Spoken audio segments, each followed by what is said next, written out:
Rove.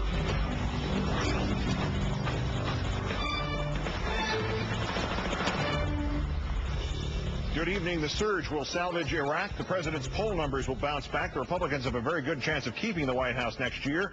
Our fifth story in the countdown, Karl Rove's exit interview predictions as he resigned from the White House today while under congressional subpoena. John Dean, Howard Fineman, and Rove biographer Jim Moore presently. But the Rove story may have been summarized by a question barked out to President Bush by the estimable CBS News White House correspondent Bill Plant just after the president and Mr. Rove embraced. Quote, "If he's so smart, how come you lost Congress?" The man known alternatively as the architect, Bush's brain, or Turd Blossom, is leaving, like so many before him, to spend time with his family, or because August is the optimum time for resigning.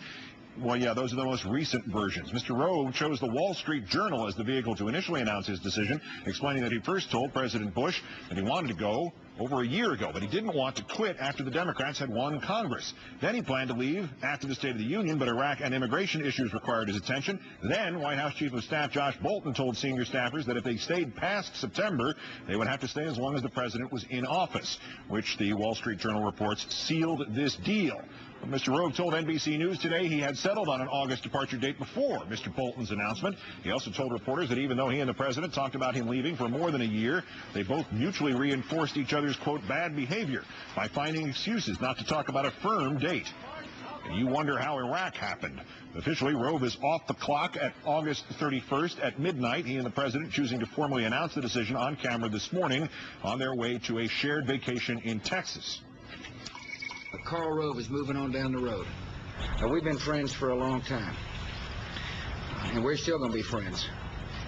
I would call Karl Rove a dear friend. We've known each other as youngsters interested in serving our state, and we worked together so we could be in a position to serve this country. And so I thank my friend. I'll be on the road behind you here in a little bit. A little bit, like 526 days. For his part, Mr. Rove says he has no firm plans except to write a book about the Bush presidency, the tone of which we may have gotten a preview of today. Mr. President, I'm grateful for the opportunity you gave me to serve our nation and you. I'm grateful for being able to work with the extraordinary men and women that you've drawn into this administration. And I'm grateful to have been a witness to history. It has been the joy and the honor of a lifetime. I've seen a man of far-sighted courage put America on a war footing and protect us against a brutal enemy in a dangerous conflict that will shape this new century. I've seen a leader respond to an economy weakened by recession, corporate scandal, and terrorist attacks by taking decisive action to strengthen the economy and create jobs. I've seen a reformer who challenged his administration, the Congress, and the country to make bold changes to important institutions in great need of repair. So your book will be found in the science fiction aisle? Mr. Rove is leaving while a Senate subpoena hangs over his head. Presently, John Dean will join us to discuss the legal aspects there. First, to analyze this August surprise, our own Howard Fineman, also senior Washington correspondent for Newsweek magazine. Good evening, Howard. Good evening, Keith. Mr. Rove told us he's not going to be working with a candidate or even the Republican nominee for president next year. Why am I not believing him? Well, because you've been covering him, Keith, and so have I for many years. I go back with George Bush and Karl Rove almost as far back as they go with each other. They are one brain. And what Karl Rove is going to do down in Texas, I think, having talked to some people in the White House and friends of his outside, and knowing how he operates, is once he gets his feet on the ground back in Texas, once he makes sure his kid's okay in school and his family's happy back there, once the Republicans pick a nominee, I think you're going to see Karl Rove and George Bush serve the function in the next presidential campaign of taking the attack to the Democrat, who they fully expect to be Hillary Clinton. The biggest news that Karl Rove made in that interview that he did with Paul Gigot of the Wall Street Journal was when Rove said that he fully expected Hillary Clinton to be the nominee and that she was a tenacious but fatally flawed candidate. The themes that he enunciated out there on the White House lawn about the war on terror, about tax cuts and so forth, are the ones that Bush and Rove, in the service of the Republican Party, are going to take on the attack next year.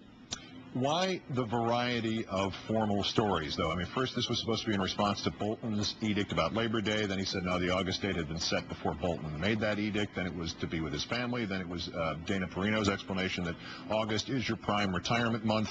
Why so many stories, and what are they glossing over or covering up?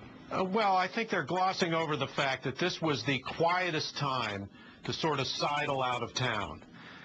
The notion that he was taking orders from Josh Bolton is ridiculous. It was Karl Rove who hired Josh Bolton. Josh Bolton doesn't tell Karl Rove what to do. Karl Rove and George Bush are joined at the hip. But now is the time to leave. It was a quiet time. It was long enough after '06 that Rove wouldn't look like he was being run out of town. It's long enough after the Libby story and after Congress had pretty much played its investigative hand on the U.S. Attorney story. And I think that's the reason why. Also, one thing here, Keith, the silence has been deafening from Republicans, from Republican presidential contenders, from members of Congress who, by the way, are out of town, another good reason for Rove to leave now. I haven't heard a word from any Republican leader about Karl Rove because they don't like Karl Rove. And the reason they don't like Karl Rove is that his sole focus has been on George Bush. This notion that Karl Rove's aim was to build a new Republican majority a la McKinley is ridiculous. His only mission was to get George Bush elected. He did it twice and didn't really care a whole lot about the Congress, Republicans included. Yeah, this is the first real hint that he was aware that there was a 2008 presidential election. But here's the wrapper here, Howard. This means what for George Bush? I mean, on Saturday, September 1st, he wakes up and says, I'm a lame duck. I mean, what happens to him now? Well, I think what happens now is they're strictly in defensive mode, Keith. This is all protecting turf now. There's no more agenda in terms of trying to get things accomplished. The way Karl Rove conceived of politics made it impossible for Bush to pass immigration, to pass Social Security reform, to do deals with the Democrats because they spent a decade demonizing them.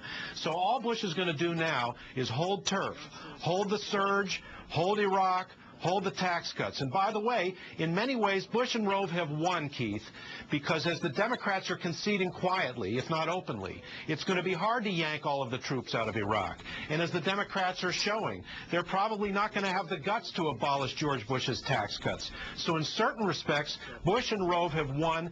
George Bush is counting the minutes till he gets out of town. I always felt about George Bush that he wanted to win desperately. I'm not sure he really wanted to be president. And he's looking enviously at Karl Rove as he heads back to Texas. Hence that remark and that old feeling when you would sign up for an 8 o'clock class in college. It's like, oh, yeah, that was a good idea when I did it. Exactly. Newsweek's Howard Fineman, as always, great thanks for joining us. Thank you, Keith.